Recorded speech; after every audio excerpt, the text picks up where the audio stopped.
Support comes from the Missouri Forest Products Association, committed to conservation and careful management of the state's forests to make them more resilient and better habitats for wildlife. ChooseWood.com. It's Wednesday, August 9th. This is The Gateway. I'm Wayne Pratt.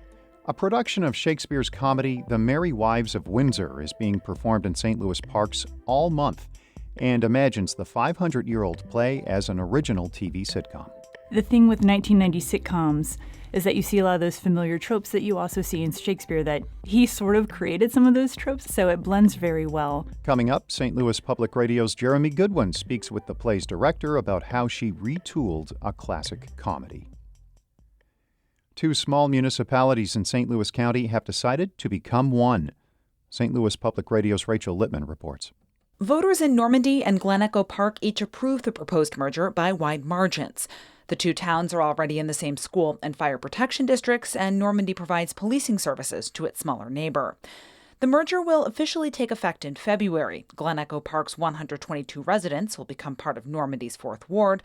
They will have a non-voting representative on Normandy's city council until municipal elections in April. Property tax rates will remain almost the same, although Glen Echo Park residents will start paying a sales tax on utilities. Normandy residents, meanwhile, will start paying a higher sewer lateral fee. But officials said that was likely to happen even without the merger. I'm Rachel Littman, St. Louis Public Radio. U.S. Energy Secretary Jennifer Granholm says the federal government is taking a radioactive waste site in Weldon Spring seriously. She visited that site yesterday during a stop in the St. Louis area. There are a variety of entities in the federal government that are responsible for sites here in the St. Louis area, and we want to make sure that we're doing right by people. Granholm insists the site needs to be cleaned up. Missouri Governor Mike Parson has signed legislation to help the state recruit and retain young talent. St. Louis Public Radio's Eric Schmid reports the new law encourages businesses to increase the number of interns or apprentices they employ. The Intern and Apprentice Recruitment Act does this by offering tax incentives for companies that add interns or apprentices to their payrolls. Businesses can claim $1,500 per new paid intern or apprentice, up to $9,000. Parson says this will help make Missouri more competitive in attracting businesses. No company is going to come to your state if you're not doing two things. I'm just telling you right now. If you don't have the workforce and you're not doing something to prepare it for tomorrow, they're not coming. It's that simple. Research shows the majority of companies offer their interns a full-time job. Parson says the law will also help retain students who study at the many universities in the state.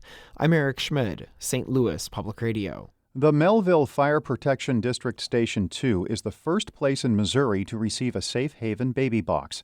It's built into the station's exterior and allows a mother to safely and anonymously surrender a newborn. Once the baby is placed in the clear bassinet, a first responder will take the child to a hospital. Melville Fire Protection District Station 2 Chief Brian Hendricks says it's a safe option for struggling mothers. Where there's a Safe Haven baby box, everybody inside that building is understanding. Everybody inside that building, there's no judgment. If a woman is to a point where that is the best decision, then we're here to support that. And we'll make sure that that baby is taken care of. The box is available 24/7. Faith leaders and experts will discuss public safety and policies in communities of color today at the Progressive National Baptist Convention in St. Louis. Organizers say people must get involved in their communities to break the cycle of gun violence. St. Louis Public Radio's Andrea Henderson reports. The organization's leaders are hosting a town hall meeting at 2 p.m. to discuss ways to prevent gun violence. They'll also talk about how to advocate for better gun control laws to minimize mass shootings. The family of Michael Brown Jr. will join faith leaders and community organizers to highlight how local organizing groups can help reduce police violence. The Reverend Darrell Gray is the convention's social justice director. The reality is, post Mike Brown, we continue to talk about excessive use of force by police. So we're trying to address these issues so that it does not get worse. The town hall meeting also will address ways the Black church can lead gun violence prevention movements. I'm Andrea Henderson, St. Louis Public Radio.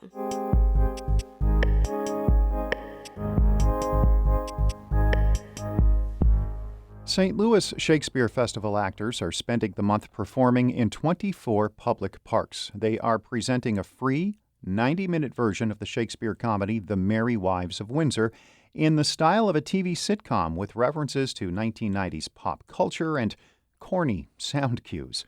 The central character is English knight Sir John Falstaff, a source of comic relief in Shakespeare's history plays.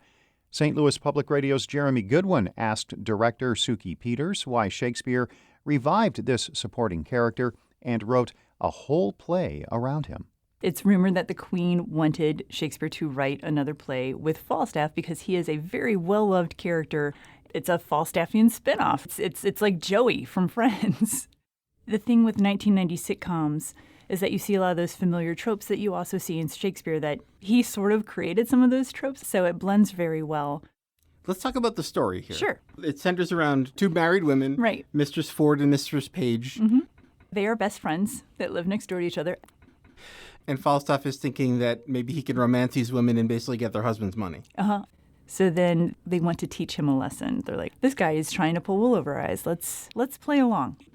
They basically set him up. They give him these times to meet and then plan for them to be caught accidentally. Oh, she shall not see me. I'll ensconce me behind the artist. Pray you do so. She's a very tattling woman. Oh, Mrs. Ford, what have you done? Oh, alas, what's the matter? Your husband is coming hither, woman, to search for such a gentleman as he says is here now in the house. 'Tis not so, I hope. There are scenarios in this play that I think are familiar to anyone who's seen an episode of Three's Company. That's exactly right. Yeah. All kinds of hijinks. What kind of situations remind you of that? The trying to put on a disguise and badly and try to sneak out of a situation or try to hide. How does he hide? How does he hide? Yeah. Imagine a huge, gross laundry basket with soiled linens and all of the grossest laundry that you need to do that just needs to really be disinfected. Here's a scene with Mistress Page and Mistress Ford. They're played by Michelle Hand and Christina Yancey. And they're with Falstaff, who's played by Carl Overly Jr. And the ladies are trying to get Falstaff out of the house in the most embarrassing way possible. Why, look, here is a basket. If he be of any reasonable stature, he may creep in there, throw foul linen upon him, as if going to bucking. Though he's too tall to go in there. What shall I do? Oh, let me see it. Let me see it. Oh, let me see it. I'll in. Follow your friend's counsel. I'll in. Why, Sir John Falstaff. I love thee. Help me away. I'll creep in your... Don't speak. In the basket. And then there's Mistress Quickly. Mm-hmm. She passes messages back and forth. She's sort of a messenger. She's played by Ray Davis. She is. She's so good. Here's a scene where Quickly is telling Falstaff that both of the women are madly in love with him and that he's just so desirable that he's put them in this big dilemma and they don't know what to do now. Hear the long and short of it. Mrs. Page hath her hearty commendations to you, too. And she bade me to tell that her husband is seldom from home. But she does hope that there will come a time. Oh, I never seen a woman so dote on a man. I think you have charms, lying true. Not I assure thee. Setting the attractions of my good parts aside, I have no other charms. Well, blessing on your heart for it. It has a lot of good lessons in it, like trusting, like listening to people, like trusting women specifically, and then also the redemption and the joy and the inclusion at the end, right? Like they do this to all help him learn and to grow.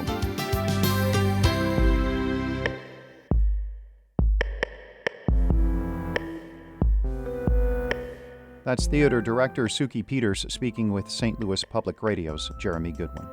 Our David Casares edited that report. The Gateway is a production of St. Louis Public Radio, a listener-supported service of the University of Missouri St. Louis. Music by Ryan McNeely of Adult Fur. I'm Wayne Pratt.